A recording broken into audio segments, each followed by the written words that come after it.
The underestimated species, the crystal spires of Kepler Station pierced the star-filled void like frozen lightning. Within its gleaming halls, representatives from 47 species gathered for the quarterly Galactic Trade Council meeting. The air hummed with translator fields, converting the clicks, whistles, and harmonic tones of alien languages into something resembling universal communication. Captain Sarah Chen stood alone near the observation deck, her simple black uniform, a stark contrast to the elaborate ceremonial robes and bioluminescent displays worn by other delegates. At 35, she carried herself with quiet confidence, her dark eyes taking in every detail of the gathering. As Earth's sole representative, she had grown accustomed to being the outsider in these cosmic political games. The main assembly hall stretched before her like a cathedral of starlight. Gravity fields adjusted automatically to accommodate species from high-gravity worlds and gas giants alike. Near the center, a massive holographic display showed the current territorial boundaries of known space. Human territory appeared as a tiny blue dot among the vast empires that dominated the galaxy. "Look at that pathetic little sphere," sneered Overlord Krex, his metallic voice carrying across the chamber. The Vorthak war leader stood nearly 3 meters tall, his exoskeleton gleaming with built-in weapon systems. "The humans think they deserve a voice in galactic affairs." Laughter rippled through the assembled delegates. The sound was a symphony of alien amusement, from the musical chimes of the ethereal collective to the grinding mechanical sounds of the cyber coalition. Sarah felt the weight of their collective disdain, but her expression remained unchanged. Ambassador Zilthar, representing the ancient Arxian Republic, raised one of his forearms in a gesture of mock sympathy. His translucent skin shifted through colors that indicated condescending pity. "Perhaps we should be more charitable. The humans have made remarkable progress for such a young species. They have achieved faster than light travel in only a few decades." "Barely," scoffed the Trilaxian delegate, her snake-like form coiling with amusement. "Their ships are crude, their weapons outdated. My grandmother's pleasure yacht could outgun their entire fleet." Sarah stepped forward, her voice carrying clearly through the translator field. "The Human Colonial Alliance appreciates the Council's attention to our territorial rights. We ask only for fair treatment under galactic law." This brought another wave of laughter. Overlord Krex's mandibles clicked in what passed for a grin among his species.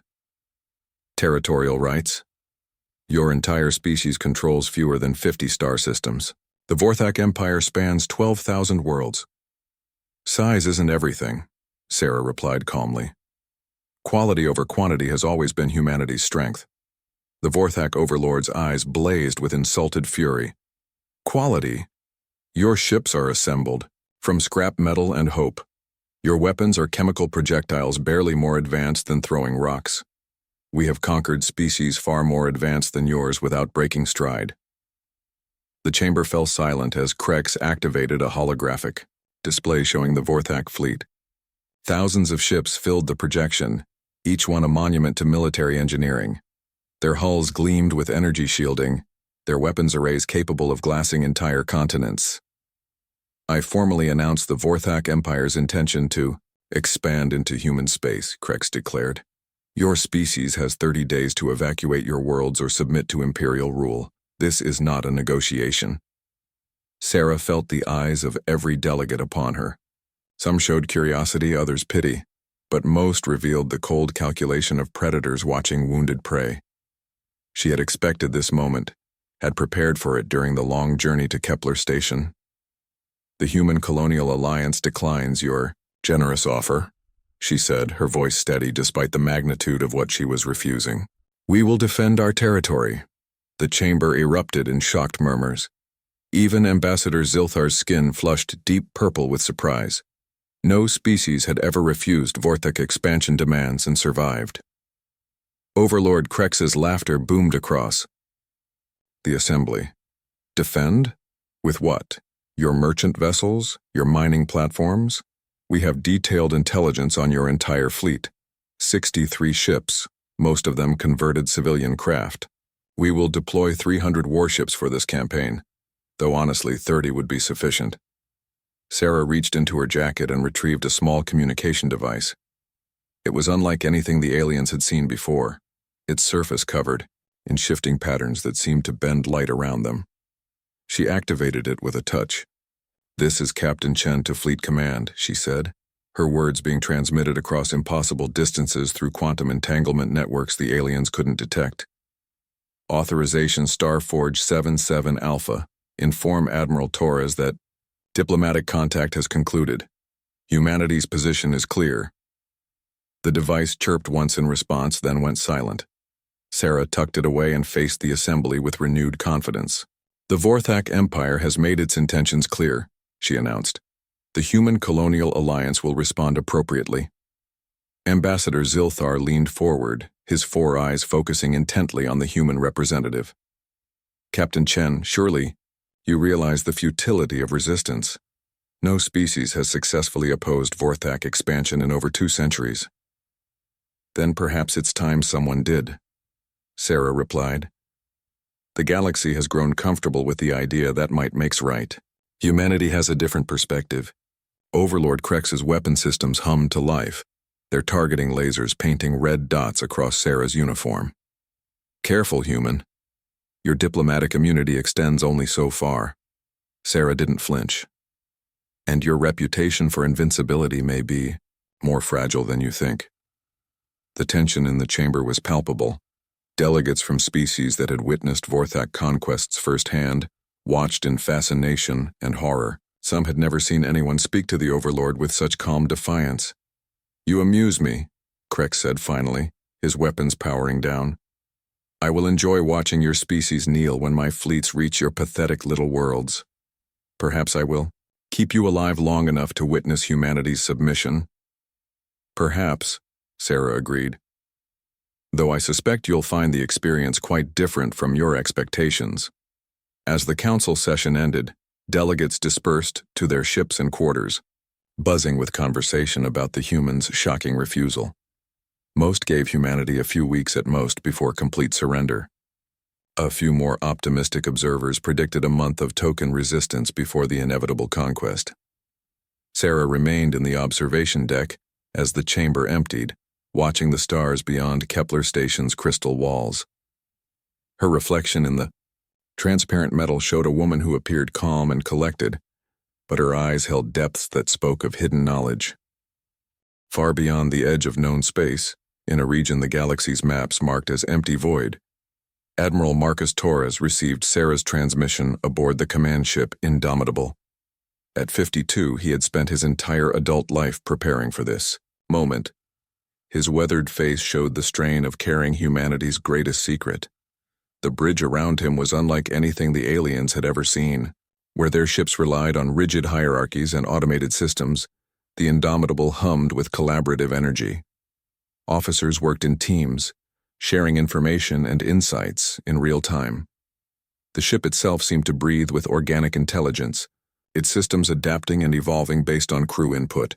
"Signal received, Admiral," reported Commander Jake Wilson, the ship's tactical officer. At 28, he represented the new generation of human officers, trained from childhood in the arts of three-dimensional warfare. "Captain Chen has maintained our cover perfectly." Torres nodded, his eyes fixed on the massive holographic display that showed the true scope of humanity's naval power. What the aliens saw as a tiny fleet of converted civilian ships was actually the visible tip of an industrial and military iceberg that had been growing in secret for decades. "Begin Phase 1 deployment," Torres commanded. "All battle groups are to assume ready positions. The Vorthak want to see what humanity is capable of in warfare." Around the Indomitable, space began to shimmer as cloaking fields dropped away. Ship after ship materialized from the void, their hulls gleaming with armor that incorporated technologies the galaxy had never imagined. These were not the crude vessels the aliens expected, but works of engineering art that blended human ingenuity with revolutionary materials science. "Admiral," Wilson reported, his voice tight with anticipation, "all 64 battle groups report ready for combat operations. That's 827 ships of the line, plus support vessels." Torres allowed himself a small smile. The Vorthak intelligence was impressively wrong, wasn't it? They counted our decoy fleet perfectly and missed the real one entirely. The human fleet was humanity's greatest achievement. Built in secret shipyards, hidden within asteroid fields and gas giant atmospheres. Each ship represented years of careful planning, revolutionary engineering, and the combined industrial might of 50 worlds working in perfect coordination. Signal all commands, Torres ordered. Operation Starforge is now active. Humanity's children are going to war. When Earth's children strike back, 3 weeks after the council meeting on Kepler Station, the Vorthak invasion fleet arrived at the edge of human space with all the confidence of predators approaching wounded prey. Overlord Krex commanded from Yer, his flagship Annihilator, a massive dreadnought that had participated in the conquest of 17 different species. The fleet formation stretched across light minutes of space, 300 warships arranged in perfect attack formation. Their target was the human colony world of New Harmony, chosen for its strategic importance and symbolic value. The conquest would serve as humanity's introduction to life under Vorthak rule. Beginning final approach to the human system, reported the tactical officer, his mandibles clicking with anticipation. Sensors detect minimal defensive activity. A few patrol craft, possibly mining vessels attempting to flee.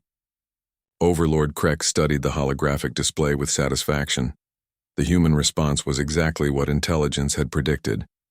A few outdated ships trying to evacuate civilians, no sign of organized military resistance. This would be over quickly. Maintain formation, he commanded. I want this conquest to be visible throughout the galaxy. Every species will see what happens to those who refuse Vorthak expansion. The invasion fleet swept into the New Harmony system like a metallic tide. Their ships were monuments to military engineering, bristling with weapons capable of reducing planets to lifeless rocks. Advanced shielding made them nearly invulnerable to conventional attacks, while their targeting systems could track and destroy thousands of targets simultaneously. But as they approached the inner system, something unexpected began to happen. Space itself seemed to shimmer and bend, reality rippling like water disturbed by an unseen stone. Overlord, the sensor operator called out, confusion evident in his translated voice. We're detecting massive gravimetric distortions throughout the system. It's as if space-time itself is being manipulated. Before Krex could respond, the distortions resolved into something that struck the Vorthak fleet like a physical blow.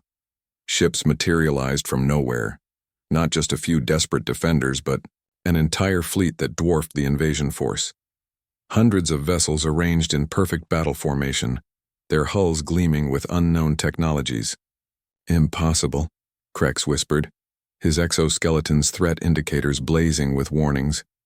Intelligence reported fewer than 100 human ships in total. Admiral Torres smiled grimly from the bridge of the Indomitable as his fleet completed its deployment around the Vorthak force.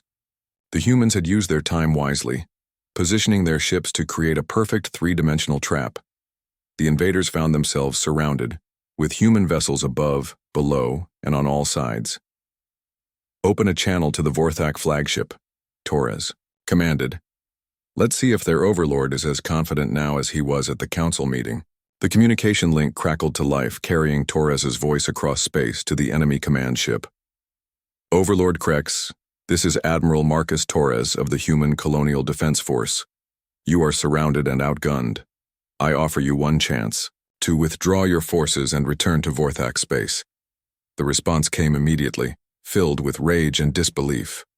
Human, this is impossible. Our intelligence confirmed your fleet strength at fewer than 100 ships. Your intelligence, Torres replied calmly, saw exactly what we wanted them to see. The question now is whether you're intelligent enough to recognize when you're beaten. Overlord Krex's fury overwhelmed his tactical judgment. I am Overlord of the Vorthak Empire. I have conquered 17 species. I will not be intimidated by upstart humans. Then you've made your choice, Torres said sadly. All ships, engage at will. Show them what Earth's children are capable of. The battle that followed would be remembered throughout galactic history as the moment everything changed. The Vorthak fleet, confident in their technological superiority, opened fire with weapons that had shattered the defenses of countless worlds. Energy beams capable of melting starship hulls lanced out across space, targeting the human vessels with devastating precision. But the human ships didn't die as expected. Instead, their hulls absorbed the incoming fire, their armor plating, rippling and shifting to disperse energy that should have been fatal. Advanced shielding systems developed in secret over decades of preparation turned what should have been killing blows into minor inconveniences.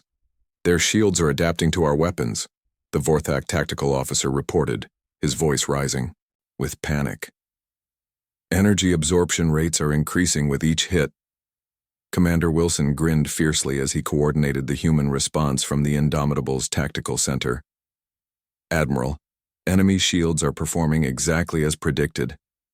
Their energy absorption is linear and predictable. Our weapons are already adapting frequency patterns.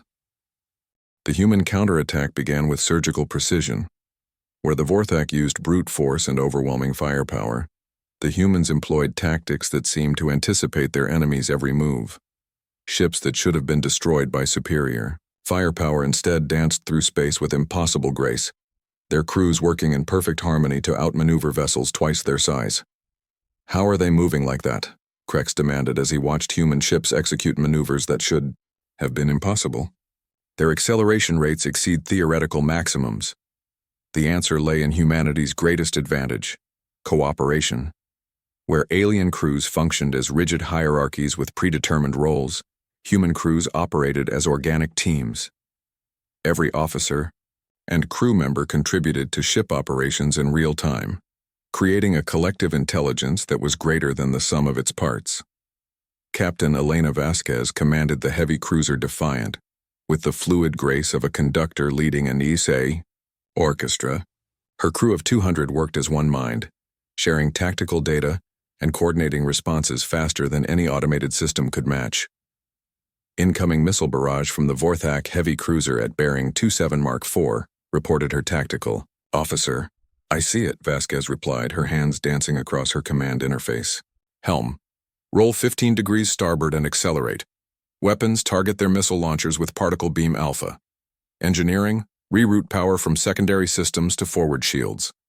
The Defiant moved like a living thing, avoiding the incoming missiles while simultaneously striking back with pinpoint accuracy.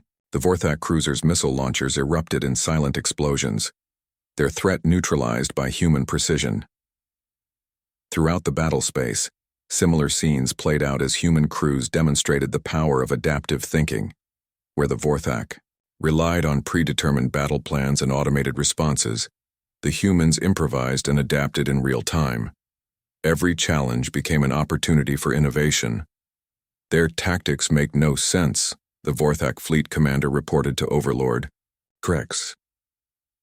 They should be following standard engagement protocols, but instead they're improvising constantly. Our battle computers cannot predict their movements. That was exactly the point. Human military doctrine emphasized flexibility and creativity over rigid adherence to protocol. Every human captain was trained to think independently while coordinating with their fleetmates. The result was a style of warfare that appeared chaotic to alien observers, but was actually highly sophisticated cooperation. Admiral Torres watched the battle unfold with satisfaction. His ships were performing exactly as designed, their crews rising to the challenge of humanity's first major interstellar conflict. The Vorthak fleet, despite their technological advantages, was being systematically dismantled by superior tactics and unwavering human determination. Admiral, Commander Wilson reported, enemy fleet cohesion is breaking down. 17 ships have been disabled, and the remainder are attempting to regroup at maximum weapons range. Maintain pressure, Torres ordered. But remember, we're not trying to exterminate them. We're sending a message. The message was becoming clear as the battle progressed. Human ships moved through the Vorthak formation like hawks among pigeons, their weapon systems delivering precisely targeted strikes that disabled rather than destroyed. When a Vorthak ship's weapons were neutralized, the humans moved on to the next target rather than finishing off the helpless vessel. Overlord Krex realized with growing horror that the humans were toying with his fleet. They possessed the firepower to destroy every Vorthak ship in the system, but instead they were demonstrating their superiority while minimizing casualties. It was a display of power more devastating than any act of destruction. "Signal the fleet," Krex commanded, his pride crumbling before the reality of human superiority. "All ships withdraw to maximum range and prepare for retreat." But the humans weren't finished making their point. As the Vorthak fleet attempted to withdraw, human ships moved to intercept, not to destroy but to escort. The message was clear. The invaders would leave when humanity chose to let them go, not before. "Overlord Krex," Admiral Torres's voice came across the communication channel. "Your fleet will withdraw from human space immediately. Any attempt to return will be met with far less restraint than we've shown today." The Vorthak overlord's response was barely controlled fury mixed with newfound fear. "This is not over, human. The Empire will not forget this humiliation." "I hope not," Torres replied. "The galaxy needs to understand that humanity will not be conquered, intimidated, or ignored. We are here to stay, and we will defend ourselves against any threat." As the Vorthak fleet limped away from New Harmony, carrying news of their defeat back to the Empire, the human fleet maintained its position. They had achieved something unprecedented in galactic history. They had faced down the Vorthak Empire and emerged victorious. But Torres knew this was only the beginning. Word of humanity's true strength would spread throughout the galaxy, changing everything. Some species would seek alliance with these unexpected military powers, while others would view them as a threat to be eliminated. "Signal all ships," Torres commanded. "Stand down from combat alert but maintain defensive positions, and send a message to Captain Chen at Kepler Station. Tell her the galaxy is about to discover that Earth's children are not as helpless as they appear." The stars themselves seemed to burn brighter as humanity stepped forward to claim its place among the great powers of the galaxy. The age of being underestimated was over. The age of human ascendancy had begun.